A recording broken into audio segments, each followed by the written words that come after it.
My name is Alondra, and at 34 years old, I never imagined my family would still treat me like an unwanted guest. Despite my position in the U.S. government, they acted like I didn't exist at my brother's graduation. That day was supposed to be about family, but instead it became about secrets and revelations when my Secret Service detail appeared. If you've ever felt invisible in your own family, this story might resonate with you. Let me know where you're watching from. Hit that like button and subscribe to join our community of survivors and thrivers. I grew up in a small town in Connecticut, where my father was a local politician with big dreams, and my mother taught literature at the community college.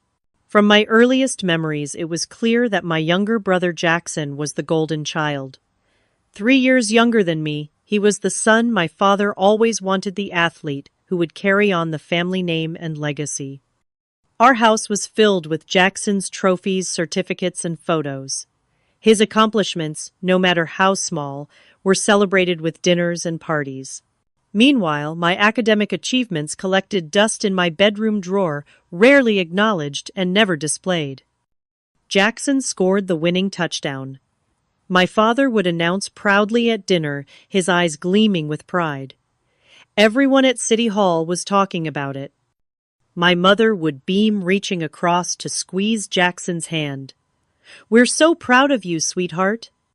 I would sit there waiting for someone to mention that I had received the highest score on the state math competition that same week. The acknowledgement never came. After a while, I stopped expecting it. When I was 12, I won the national speech competition with an essay about equality and justice. The competition was held 2 states away, and I had worked on my speech for months. My parents promised they would come, but 2 days before the event, Jackson had a regional football game. "You understand, don't you, Alondra?" my mother said, not really asking. "This is a big game for your brother. The scouts will be there." I traveled to the competition alone, with my teacher, Mrs. Patterson, chaperoning. When I stood on that stage accepting my gold medal, I scanned the audience still, hoping to see my parents' faces.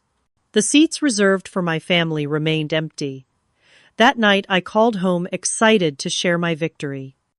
"That's nice, honey," my father said distractedly. "Jackson scored 2 touchdowns today. The coach thinks he might be varsity material as a freshman next year." I learned to stop sharing my achievements. I learned to stop seeking their approval. Most importantly, I learned to create my own path forward. School became my sanctuary. I poured myself into academics, student government, and debate club. The teachers recognized what my parents couldn't see, that I had a sharp mind and natural leadership abilities. While my parents attended every one of Jackson's games, I built a support system of teachers and mentors who believed in me. In sophomore year, I met Diana Martinez in debate club. She was brilliant, compassionate, and fiercely loyal. She became the sister I never had, the person who celebrated my victories and comforted me through disappointments. "Your parents are idiots," Diana would say bluntly after witnessing yet another slight at my expense. "One day they'll realize what they missed and it'll be too late." I skipped my junior year and graduated high school at 16, a year ahead of schedule. When Harvard Law School offered me a full scholarship, my parents' reaction was predictable. "That's very far away," my mother noted with a frown. "Who will help me with the household chores?" "Law school is expensive," my father added, not acknowledging the scholarship. "Are you sure this is practical?" That same week, they spent $5,000 on a specialized training camp for Jackson. The day I left for college, my mother hugged me briefly at the door. My father gave me an awkward pat on the shoulder. Jackson was at football practice, a priority that couldn't be missed. I took a taxi to the airport alone, my life packed into 2 suitcases and a backpack. As the plane lifted off, I made a promise to myself. I would build a life so extraordinary that even they couldn't ignore it. Not for their approval, I had given up on that, but for myself. Because despite everything, I still believed I was worth something. I still believed I deserved to be seen. Little did I know then how dramatically that promise would fulfill itself, or how the family that never made room for me would one day scramble to claim connection to my success. Harvard Law School was transformative. For the first time in my life, I was surrounded by people who valued intellect and ambition. I thrived in the competitive environment, graduating summa cum laude at the top of my class. On graduation day, I scanned the audience out of habit, knowing my family wouldn't be there. Instead, Diana had flown in to cheer me on, holding a handmade sign and screaming my name when I crossed the stage. My parents sent a congratulatory email. Good job on finishing school. Jackson just got recruited by State University with a full athletics scholarship. After graduation, I accepted a position at Hartman & Klein, one of Washington, D.C.'s most prestigious law firms. The work was demanding, the hours brutal, but I excelled. I specialized in constitutional law and national security issues, quickly developing a reputation as someone who could handle complex, sensitive cases. 3 years into my career came the moment that changed everything.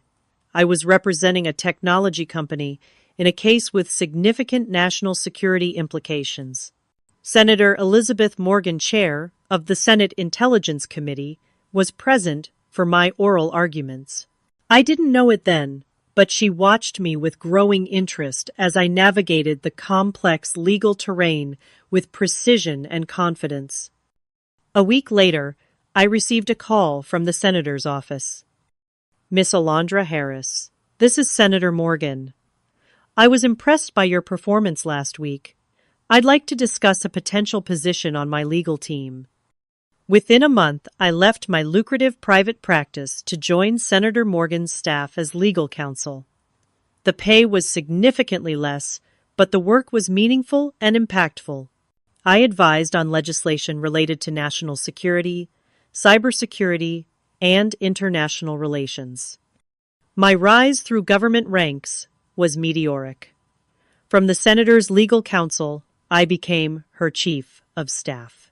When President Harris, no relation, won the election 2 years later, Senator Morgan recommended me for a position in the White House.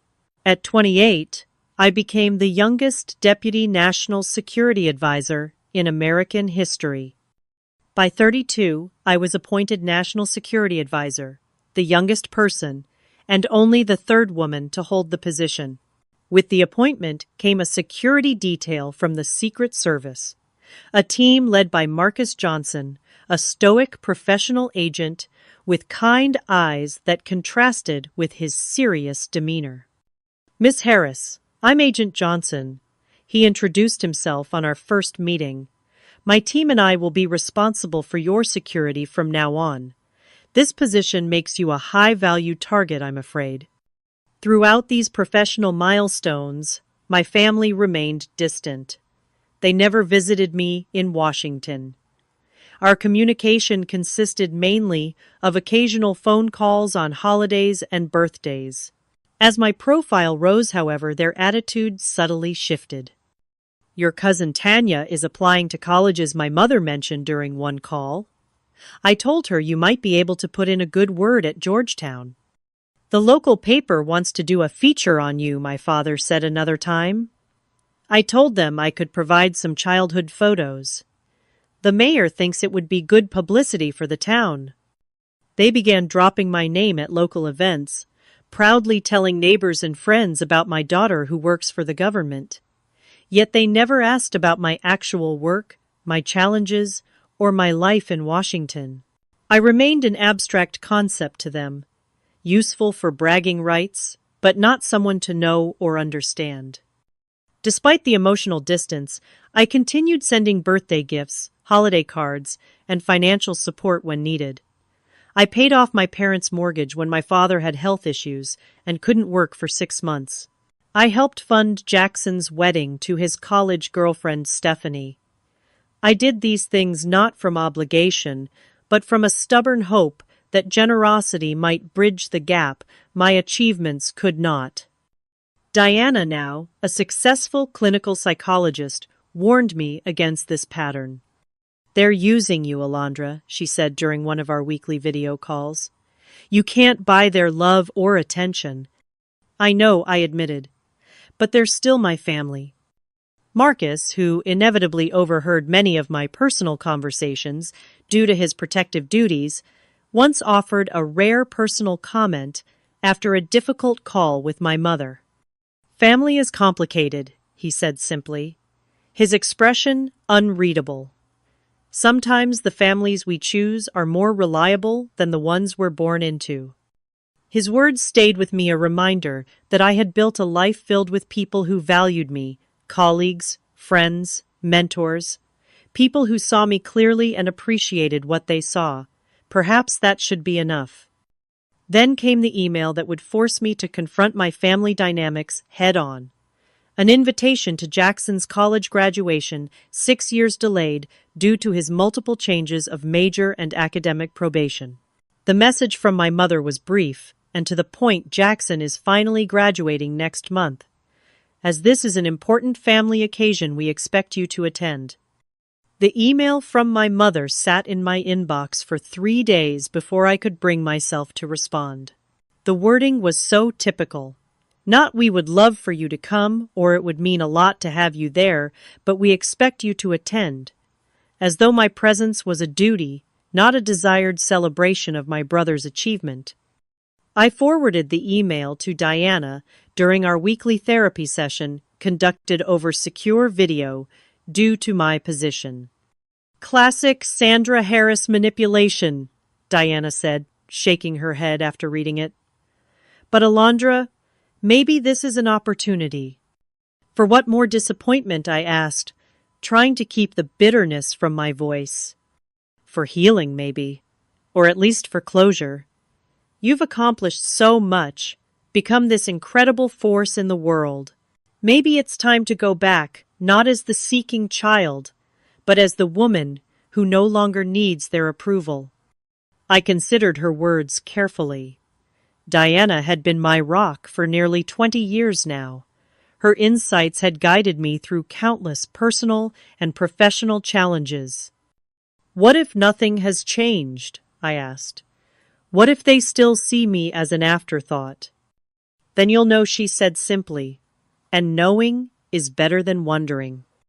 The next day, I discussed the situation with Marcus during our morning security briefing. Over the past 2 years, he had become more than just my security detail. He was a constant presence, a steadying force in my chaotic life. "If you decide to attend, my team will need to coordinate with local law enforcement," he said, ever professional. "A small-town event like this poses unique security challenges." "It's going to be awkward enough without a security detail," I sighed. "My family barely acknowledges me as it is. Add Secret Service agents, and they'll be even more distant." Marcus's expression remained neutral, but his eyes softened slightly.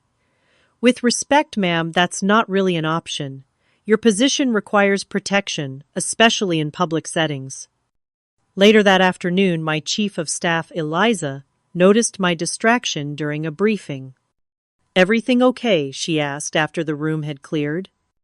I explained the situation, expecting her to remind me of my packed schedule and upcoming international summit. Instead, she surprised me. "Take the time, Alondra. Family is complicated, but it's still family. We can reschedule the preliminary meetings, and the president isn't expecting the China briefing until next week." "Are you sure?" I asked, genuinely surprised. "National security will survive without you for 3 days," she smiled. "Besides, you haven't taken personal time in over a year. Even the National Security Advisor is entitled to see her brother graduate." That evening, I called my mother to confirm my attendance. Her response was lukewarm at best. "Oh good, I'll tell your father you're coming. Will you be staying at the house? We've converted your old room to a home gym, but the sofa in the den pulls out." I'll book a hotel, I replied, trying to ignore the sting of knowing my childhood bedroom had been erased while Jackson's remained preserved like a shrine. And I should mention that my security detail will need to accompany me. Security detail, my mother's voice rose an octave. Is that really necessary? It's just a small-town graduation, Alondra. It's protocol, Mom. I don't have a choice in the matter. Well, she huffed, try to keep it low-key.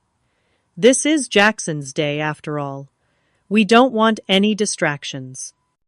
After hanging up, I sat in my office looking out over the Washington Monument illuminated against the night sky. My life had become so different from anything my family could comprehend.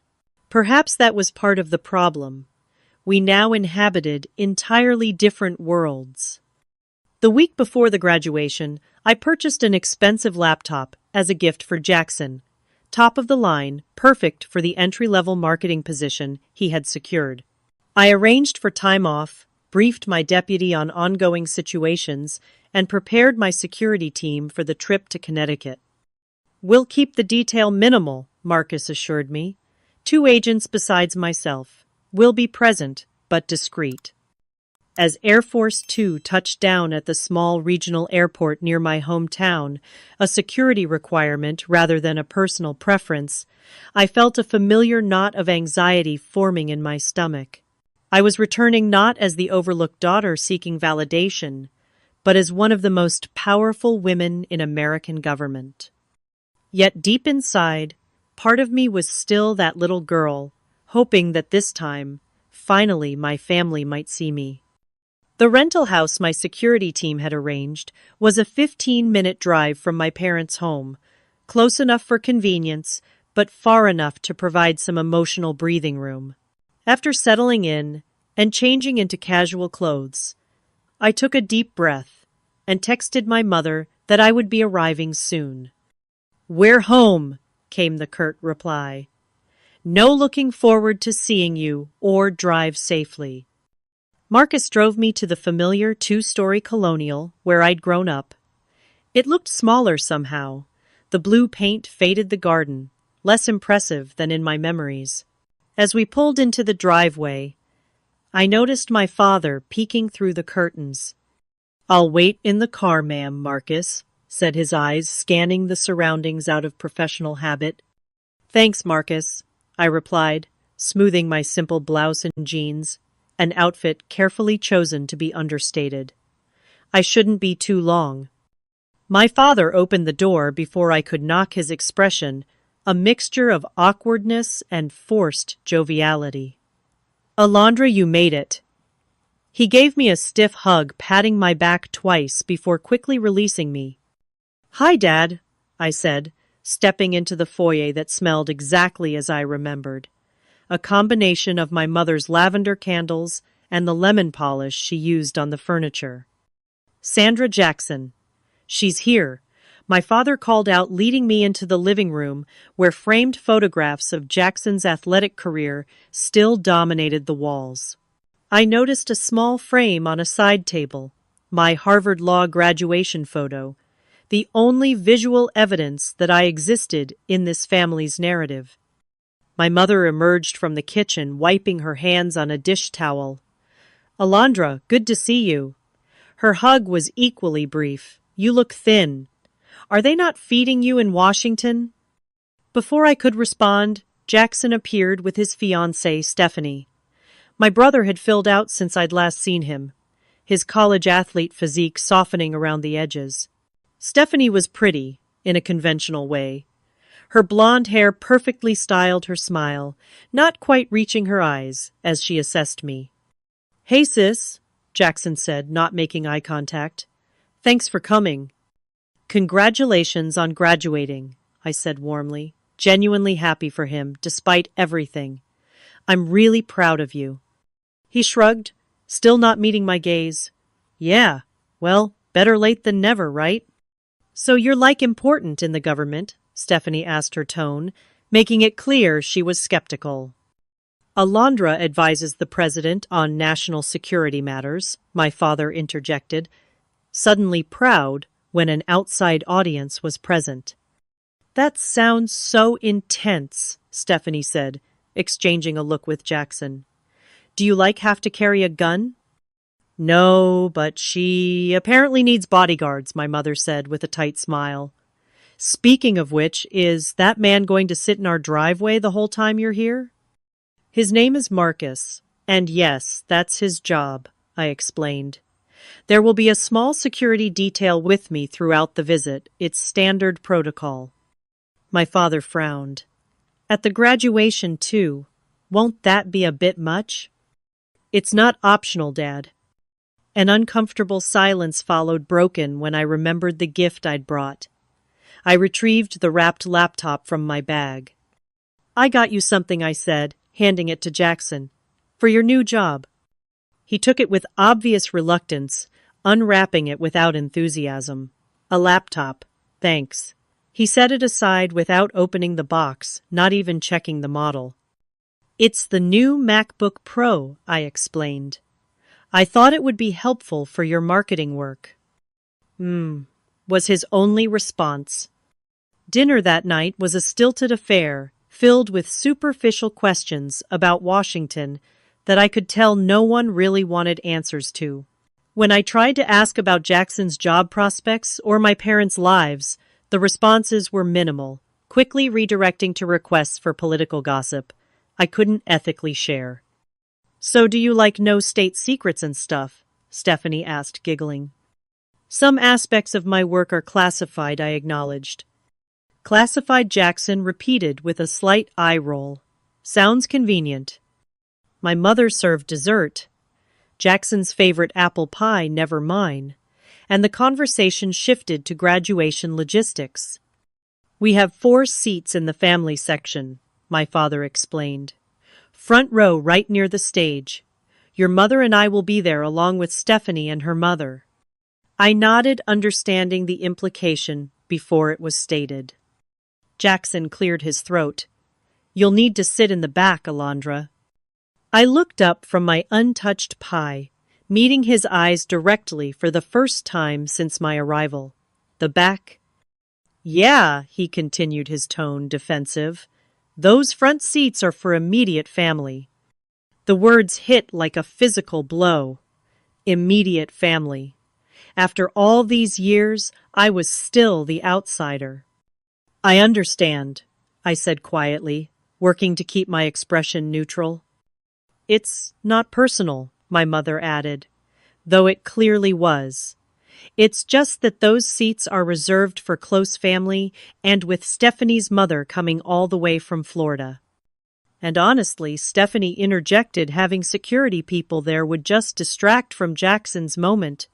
People would be looking at you instead of him. We wouldn't want that, Jackson agreed, exchanging a look with his fiancée. I set down my fork, my appetite completely gone. Of course not. I'll sit wherever you prefer. Later, as Marcus drove me back to the rental house, I finally allowed the tears to fall. Tough evening, he asked, his eyes meeting mine briefly in the rearview mirror. They're ashamed of me, I said, the realization crystallizing. All these years I thought they just didn't see me. But it's worse than that. They see me and they wish they didn't. Marcus was silent for a long moment. With respect, ma'am, people who respond that way to someone's success, that says more about them than it does about you. I wiped my eyes, grateful for his quiet support. Thank you, Marcus. And please, when we're not in official settings, you can call me Alondra. Yes, ma'am, he replied with the ghost of a smile. Force of habit. That night, I called Diana, pouring out the painful details of the evening. Come home, she urged. These people don't deserve you. I can't, I said. I need to see this through. Then I'm coming there, she decided. I'll be on the first flight tomorrow. You shouldn't have to face this alone. As I lay in bed that night, I thought about family. Not the one connected by blood, but the one I had built through love, respect, and mutual support. Diana, my chosen sister. Marcus and my team, who protected me not just physically but often emotionally. my colleagues in Washington who valued my mind and my contributions. Perhaps the graduation wouldn't go as I hoped, but I was no longer a child desperate for approval. I was Alondra Harris, National Security Advisor to the President of the United States. And for the first time, I truly understood that this identity was enough, more than enough, regardless of what happened tomorrow. I woke before dawn on graduation day, anxiety making sleep impossible. After a quick run to clear my head, accompanied by a discreet agent maintaining perimeter security, I returned to shower and prepare for the day. I chose my outfit carefully, a professional but understated navy blue dress, pearl earrings, and low heels. I wanted to be respectful of the occasion without drawing attention. At 7:30, Marcus and the security team arrived. They were dressed in business casual attire, dark slacks and light button-downs that allowed them to blend in while concealing their weapons and communication devices. "Good morning, Alondra." Marcus greeted me, having taken my request for informality to heart when we were in private. "The venue has been secured and local police have been briefed. We should arrive 45 minutes before the ceremony to conduct a final sweep." I nodded, appreciating his thoroughness. "I need to stop by my parents' house first. They're expecting me for pre-graduation photos." When we arrived at the family home, however, the driveway was empty. I checked my phone, no messages. I knocked on the door, but no one answered. Finally, I called my mother. "Oh, Alondra," she answered background noise, suggesting they were already in the car. "We had to leave early to get good parking. Jackson needed to be there an hour before for graduate lineup, and we wanted to get settled." "I thought we were taking family photos before the ceremony," I said, recalling the clear plan discussed the previous evening. "Well, yes, but then we realized we were running late. We'll take photos after. You can meet us there." The call disconnected before I could respond. I stood on the porch of my childhood home, locked out both literally and figuratively. "Change of plans," I told Marcus, trying to hide my hurt. "They've already left for the ceremony." His expression remained professional, but I caught a flicker of disapproval in his eyes. "We'll head there directly then." The small university campus was crowded with proud families when we arrived. Marcus and the agents formed a loose perimeter around me as we navigated toward the outdoor amphitheater where the ceremony would take place. Despite their efforts to be discreet, I noticed people glancing our way, whispering to each other. I spotted my family near the front, arranging themselves in the reserved seating area. My mother saw me approaching and quickly moved to intercept, her smile tight and performative. "Alondra, there you are," she said, voice hushed. "The seating is very strict here. Your seat is toward the back section, G. I made sure it has a decent view of the stage." I glanced past her to where my father was chatting animatedly with an older blonde woman I presumed was Stephanie's mother. They were saving seats with programs, ensuring no one else could join their row. "Section G," I repeated flatly. "And where should my security detail sit?" My mother's smile faltered. "Do they really need to be right with you? It's causing quite a stir, and today is supposed to be about Jackson." "They need to maintain protective proximity," I explained, keeping my tone neutral despite the growing knot in my stomach. "It's not negotiable." She sighed dramatically. "Fine, but please ask them to be discreet. People are starting to whisper, and it's very distracting." "They're trained federal agents, Mom, not paparazzi. They know how to be discreet." As I turned to go, my mother caught my arm. "Your father and I were thinking, maybe you could remove those earpieces, or whatever those things are. They make you look so official." I stared at her, finally understanding. It wasn't just that they didn't want me in the family section. They wanted to pretend I was just a normal sister, not someone whose position warranted protection. "They're communication devices, and they're necessary," I said firmly. I'll see you after the ceremony." I made my way to Section G. Marcus beside me, and the other agents positioned strategically nearby. My assigned seat was indeed in the back, with a partially obstructed view of the stage. Around me, other attendees kept sneaking glances, clearly curious about why one person merited security in this otherwise ordinary setting. From my position, I could see my family clearly, laughing together, taking selfies, acting like the perfect, complete unit they believed themselves to be. The blonde woman, Stephanie's mother, was now showing something on her phone to my parents, who nodded with exaggerated interest. "Are you all right?" Marcus asked quietly, noticing my fixed gaze. "I'm fine," I lied, then corrected myself. "Actually, no. I'm not fine, but I will be." As graduates began filing into their seats, I noticed people in neighboring rows pointing in my direction, phones discreetly aimed to take photos. A middle-aged woman leaned toward me from the row in front. "Excuse me, but aren't you the National Security Advisor?" she asked hesitantly. Before I could respond, Marcus intervened smoothly. "Ma'am, we appreciate your discretion during this family event." The woman nodded quickly, turning back around, but immediately whispering to her husband. I could feel the ripple effect as awareness of my presence spread through the audience. On stage, university officials were arranging themselves, checking microphones, and making final preparations. The university president, a distinguished woman in academic regalia, was consulting with an aide who kept glancing in my direction. My phone buzzed with a text from Diana. "Just landed. Coming straight to the ceremony. Hold tight. Love you." A tear slipped down my cheek before I could stop it. Family, real family, was on the way. As the ceremony began with the traditional pomp and circumstance march, I watched Jackson process in with his classmates. Despite everything, pride welled up in me. Whatever our differences, he had persevered and completed his degree. That was an achievement worth celebrating. The university president took the podium, welcomed everyone, and began her opening remarks. From where I sat, I could see my parents beaming with pride cameras, ready to capture every moment of Jackson's recognition. To them, I realized I had always been invisible. But as the whispers around me grew and more people began to recognize my presence, I understood that to the rest of the world I was impossible to ignore.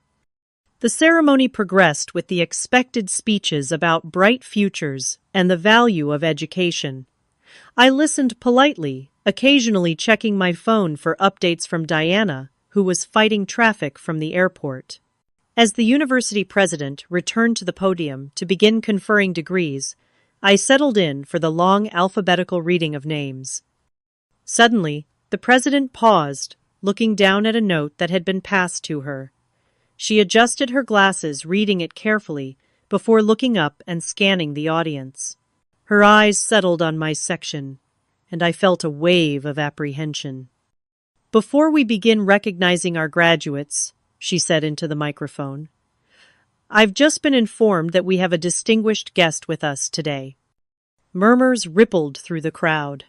In the family section, I could see my mother straightening up, looking confused. Jackson, seated with the other graduates, was frowning. "It's not often that a small university like ours hosts a member of the president's cabinet," the president continued. "But today, we are honored to have with us the National Security Advisor to the President of the United States, who is here to support a family member among our graduates." All heads turned toward my section. Marcus shifted slightly, moving into a more protective stance as hundreds of eyes focused in our direction. "Miss Alondra Harris," the president announced, "formally, would you please stand so we can acknowledge your presence?" For a moment, I froze. This was exactly what my family had feared, attention directed away from Jackson and toward me. I considered remaining seated, trying to deflect the recognition. But something in me, Perhaps the little girl who had waited in vain for acknowledgement of her accomplishments rose to her feet. The applause was immediate and thunderous. People stood around me, creating a spontaneous standing ovation. Through the crowd, I could see my parents' shocked expressions, my father's mouth literally hanging open. Jackson sat rigid in his chair, his face a mask of disbelief. The president gestured for quiet. Miss Harris is not just any government official. At 34, she is the youngest person ever to serve as National Security Advisor and only the third woman to hold this critical position. She advises the president on all matters related to national and international security, counterterrorism, and crisis management. We are deeply honored that she has joined us today. As the president spoke, Marcus received a communication through his earpiece. He signaled to the other agents, who smoothly repositioned themselves. Their movements drew attention to their earpieces, dark glasses, and the subtle but unmistakable bulges of their service weapons. Most tellingly, the presidential seal became visible on their identification badges as they adjusted their stances. A collective gasp went through the audience as people realized these weren't just private security guards, but actual Secret Service agents. Phones came out everywhere, people recording the unexpected moment. On stage, Jackson's face had drained of color. As cameras turned toward him, the graduate connected to this VIP, he fumbled the diploma cover he'd been holding, dropping it onto the stage with an audible clatter that echoed through the speakers.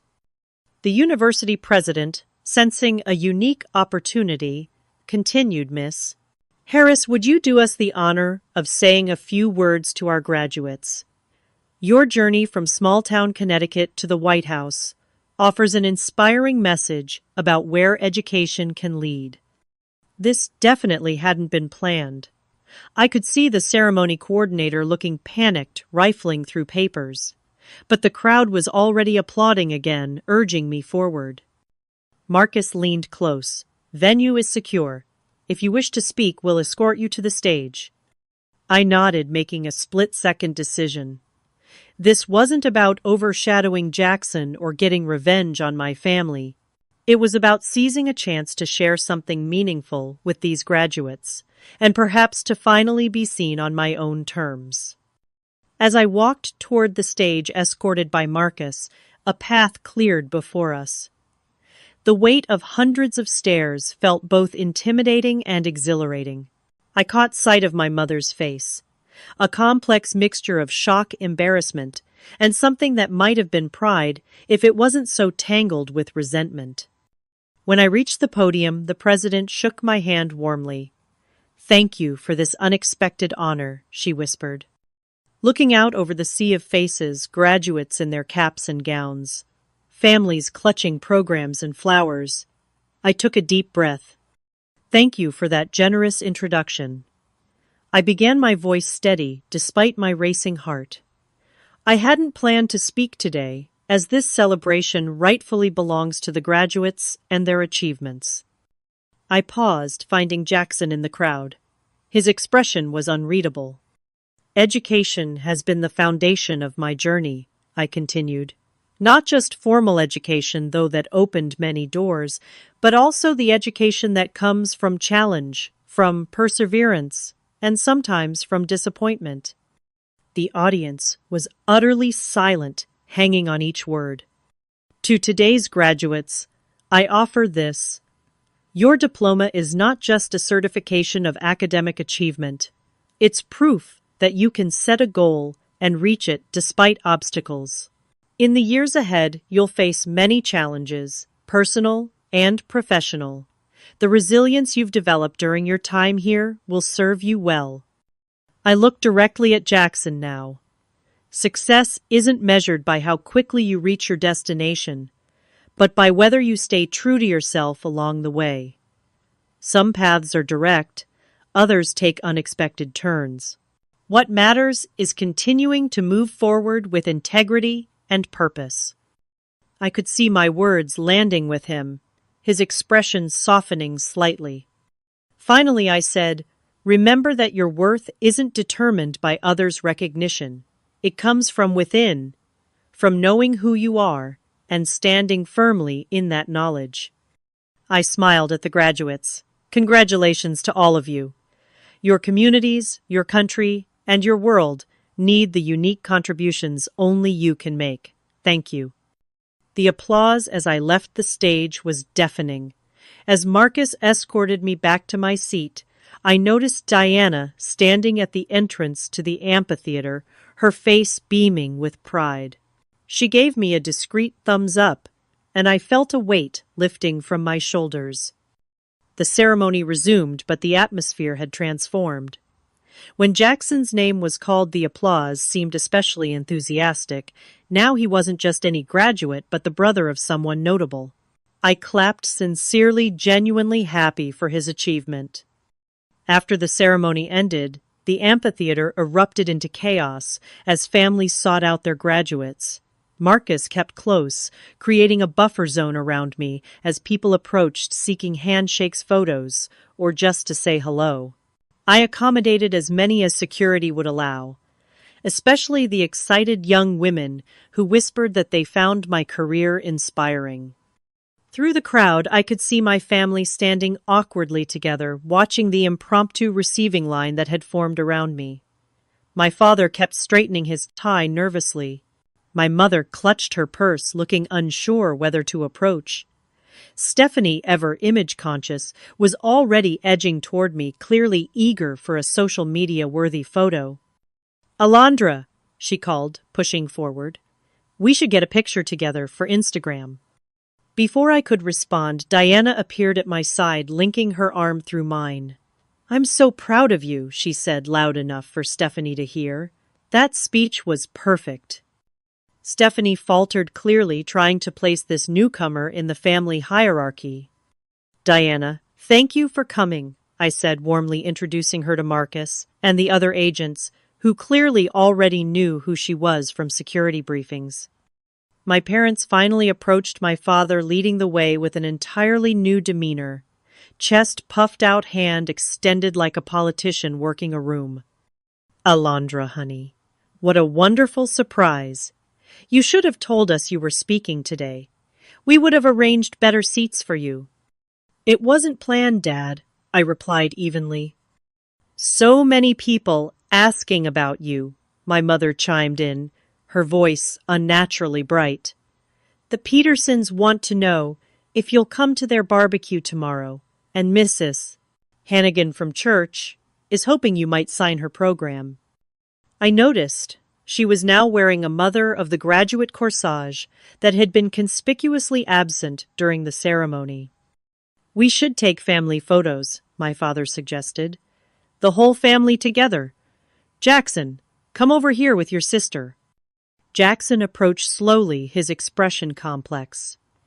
As cameras appeared from all sides, official university photographers, local press alerted to my presence, relatives with smartphones, he finally met my eyes directly.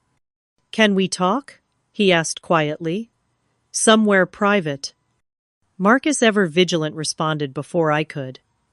"We can secure a room inside the administration building if that would be acceptable." My brother looked startled to be addressed by my security detail, but nodded.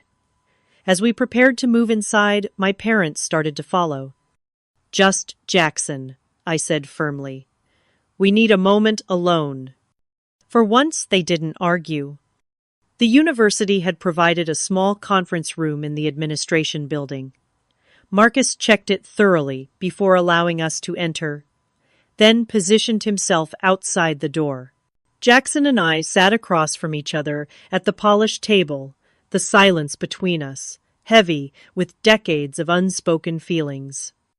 "That was quite a moment out there," he finally said, picking at the tassel on his graduation cap. "It wasn't planned," I replied quietly. "I would never intentionally take focus from your graduation." He looked up, studying my face. "Wouldn't you, though? After all those years of being ignored, I wouldn't blame you if you did." His unexpected candor caught me off guard. No, Jackson, that's not who I am. No, he agreed slowly. It's not. That's always been the difference between us. You never needed to tear others down to feel important. I waited, sensing he had more to say. I was jealous of you, he admitted, the words seemingly difficult to push out. Ever since we were kids, you were so smart, so driven. Everything came easily to you. Nothing came easily, I corrected gently. I just worked when no one was watching. He nodded. I know that now. Back then it was easier to believe you were just naturally perfect. It gave me an excuse for not measuring up. Is that why you wanted me sitting in the back today? Because you're still jealous? Jackson ran a hand through his hair, looking suddenly younger and vulnerable. Partly, but mostly I was embarrassed. Here I am 28, and just getting my bachelor's degree while my sister advises the president. Having you in the front row felt like it would just highlight how much I've underachieved. The honesty of his answer touched me. Jackson, different paths aren't better or worse. They're just different. Easy for you to say from where you're sitting, he said, but without malice. But I get your point. I leaned forward. Do Mom and Dad know you feel this way? He laughed humorlessly. Are you kidding? They've been projecting their dreams onto me since I was born. Dad wanted to be a famous athlete and politician. When neither happened for him, I became Plan B. The pressure has been suffocating. For the first time, I saw our childhood from his perspective.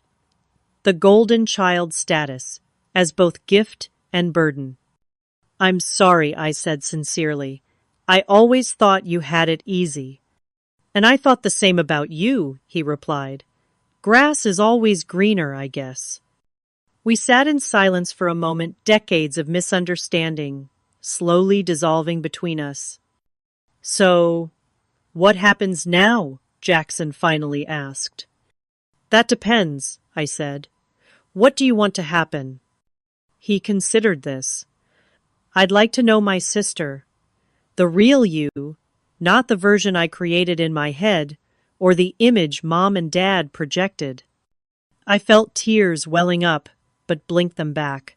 I'd like that too. And maybe someday, he added hesitantly, I could visit you in Washington, see what your life is like there. I'd love that, I said, smiling genuinely. The guest room has a great view of the National Mall. When we emerged from the conference room, our parents were waiting anxiously, Stephanie hovering beside them, checking her social media feeds. Diana stood slightly apart, giving me space, but present if needed. Alondra. My mother began immediately. The university president has invited us all to a special reception. She specifically asked for you to attend. I've already made plans, I said firmly. Diana and I are having dinner together to celebrate Jackson's achievement.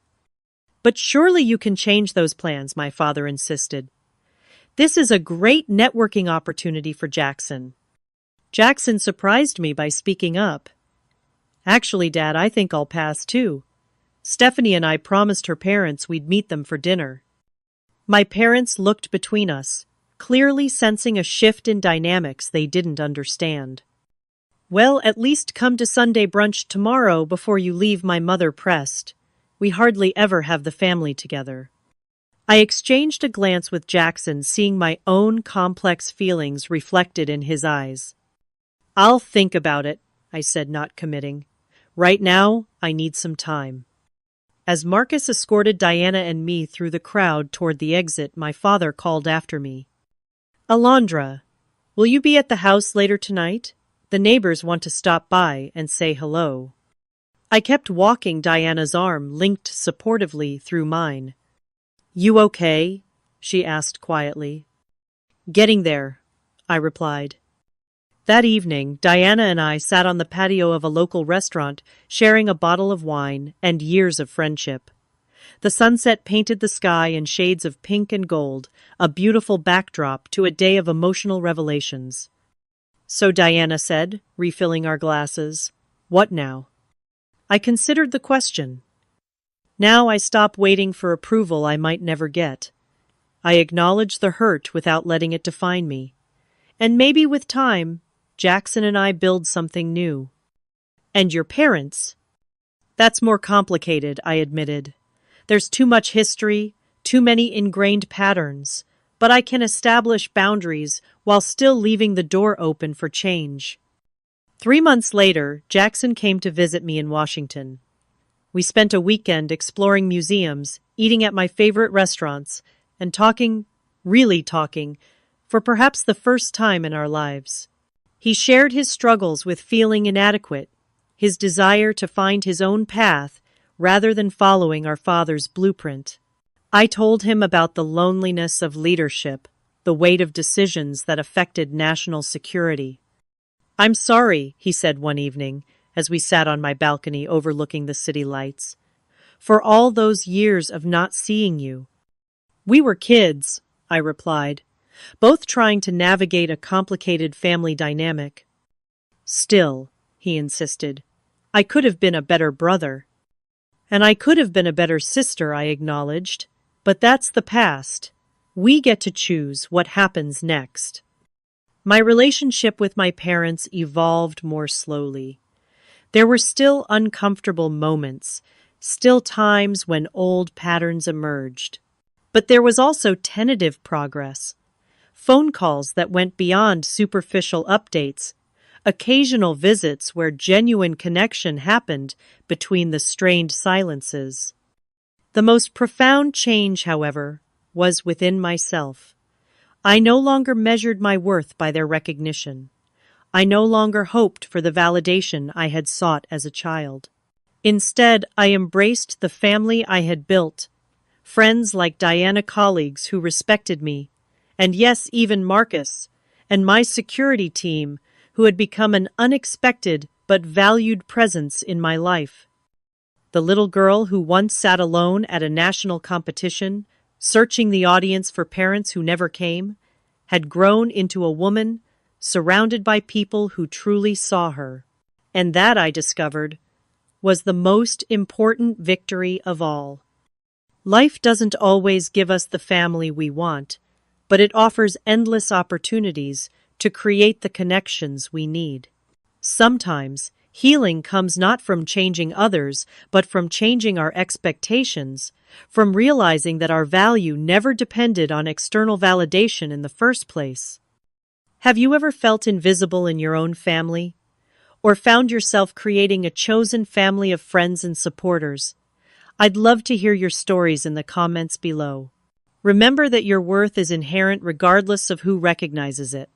If this story resonated with you, please like, subscribe, and share with someone who might need to hear this message today. Thank you for being part of this journey with me. Your support means more than you know.